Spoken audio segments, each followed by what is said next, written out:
आपदा आपदा आपदा। उत्तराखंड में हर साल विनाश की नई गाथा लिखती है यह आपदा। हर बार की तरह इस बार भी किसी का मकान ढह गया तो किसी की दुकान चली गई।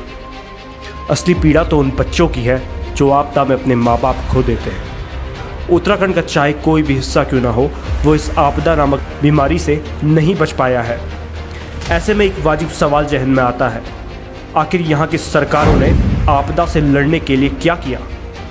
क्यों 20 साल के उत्तराखंड में कोई आपदा नीति नहीं बन पाई?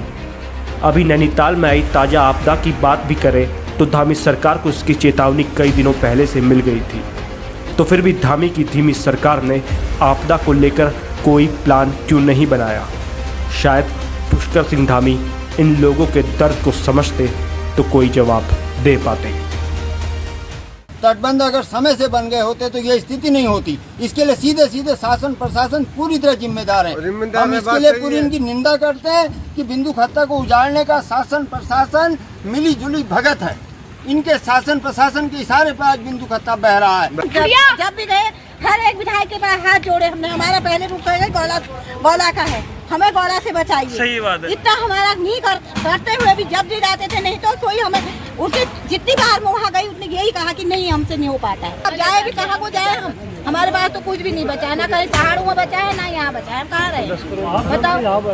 हम पहाड़ छोड़ के तो यहाँ बसे हैं, यहाँ से भी हम जाने वाले हैं। जालसाजी है ये, भाजपा सरकार की नाकामी है, या हम इसे कुछ भी कह सकते हैं। ये इनकी जालसाजी है, ये बिंदु खत्ते से हमें उठाना चाहते हैं। 4 बीघा तो गया बिल्कुल सीधा।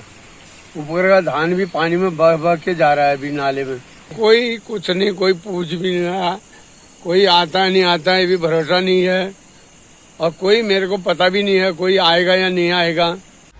इन आंसुओं का कोई हिसाब नहीं है, इनकी पीड़ा का कोई मोल नहीं है, मगर क्या हम ये आज सुनिश्चित कर सकते हैं कि आज के बाद किसी आपदा में किसी को कोई अपना नहीं खोना पड़ेगा?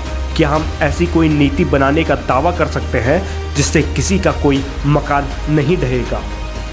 अगर जिम्मेदारी भाजपा कांग्रेस के दागी नेताओं पर आएगी तो ऐसा नहीं हो पाएगा। उत्तराखंड को एक ठोस आपदा की नीति कभी नहीं मिल पाएगी। मगर हाँ, अगर जिम्मेदारी केदारनाथ का पुनर्निर्माण करने वाले भोले के फौजी पर आएगी तो हमें पूरा विश्वास है कोई ना कोई हल जरूर निकल सकता है, क्योंकि वो भोले का फौजी जिसने केदारनाथ का पुनर्निर्माण कर दिखाया, उसके लिए कोई भी कार्य असंभव नहीं। साथियों, उत्तराखंड को अब एक मजबूत आपदा नीति की ज़रूरत है, क्योंकि अगर ये नीति जल्द नहीं बनी तो शायद बहुत देर हो जाएगी।